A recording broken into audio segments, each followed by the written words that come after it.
welcome to Inside the Middle East. I'm Hala Garani in Manama, the capital of Bahrain.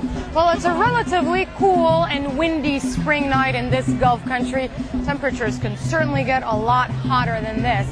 We're in the Bahrain Museum, an annex that is a cultural fair where families are enjoying an evening night out. There's cotton candy and things for sale in various stalls here and there.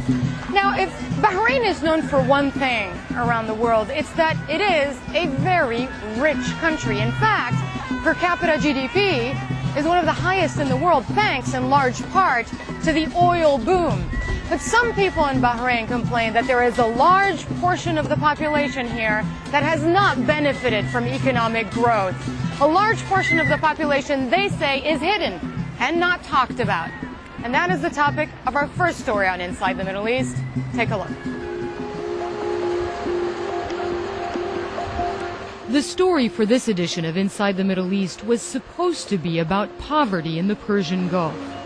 In a city like Manama in Bahrain, visitors usually see this: skyscrapers piercing the blue sky, expensive cars, once a year, the exclusive Formula One race on Bahrain's brand new racetrack. But drive out a few miles and you sometimes see this: decrepit housing, run-down and dirty streets in mainly Shiite villages that have not benefited from Bahrain's economic boom. The plan was to report on poverty in Bahrain, but almost immediately it becomes obvious. This is a story about long-standing tensions between the majority Shia and the ruling Sunni class here. Inside this house, I talk with the head of a Shia family, who says 2 of his sons are unemployed. The presence of our camera gets everyone going. The mother chimes in, and then a young Shiite man, so candid in his tirade against the Sunni prime minister, I'm taken aback. How do you see your future? My future, it's like my present. That's what I think. So not good. There is no future. Khalifa bin Salman here in country, there is no future. Let him to listen, let him to know what is this life. This is bad life, really it's bad life. We need something good for us. Now, are you afraid that if you say this and it appears on camera that... I'm not care about them. Let him see anything what they want to see.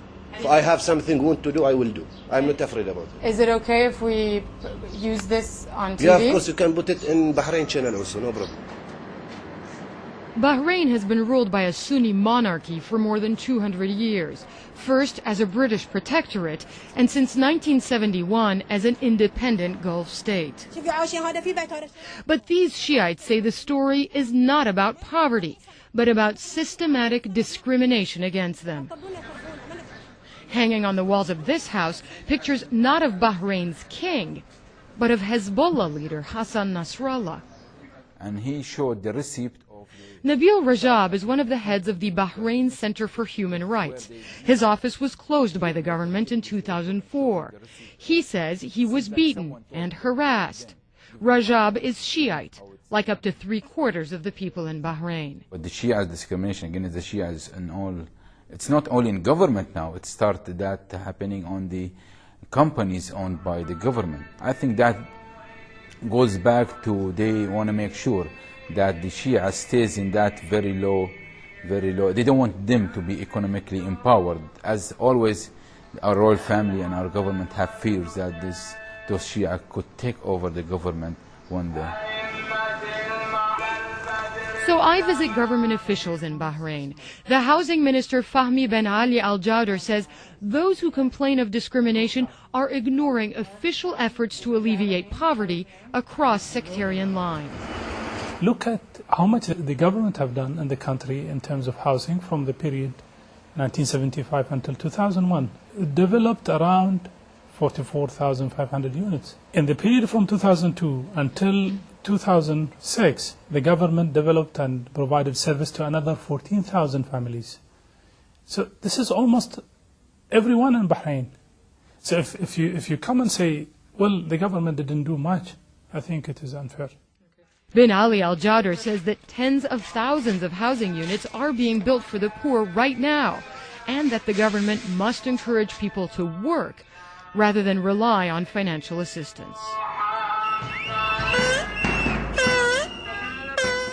I'm told that day that there will be a demonstration in a Shiite village. Protesters have been gathering every week, I'm told, to demand better living conditions and jobs. Sometimes the demonstrations become violent. Today, it did not. Protesters say Shiites are kept out of top government jobs, that they're not allowed to serve in the army or the police, that the Sunni-dominated government brings people from other Sunni countries like Syria and Jordan instead of hiring Bahraini Shiites. Is poverty a result of discrimination?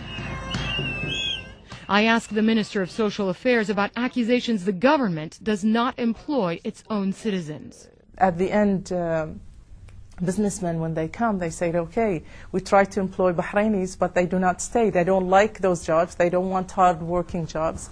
They prefer having a job in an office. Sectarian frustration has existed for years in Bahrain. In the early 90s, some Shia demonstrators were jailed here. In the village of Bani Jamra, Sadiq Fatil says he can't afford to move out of this house on his salary from a nearby slaughterhouse. He shows me the home he shares with his wife and son, and the horse he keeps in the back field. His family used to grow their own food here until, he says, land was reclaimed by the government to build real estate on the shore.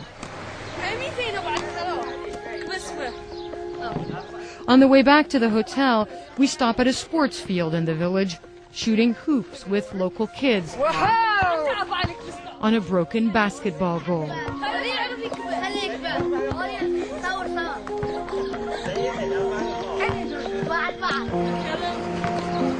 My story over, I drive back to the glossy Bahrain most visitors usually see. Coming up next on Inside the Middle East, she is unique in the Arab world. And she has a talk show where she discusses surprisingly intimate issues. Stay with us.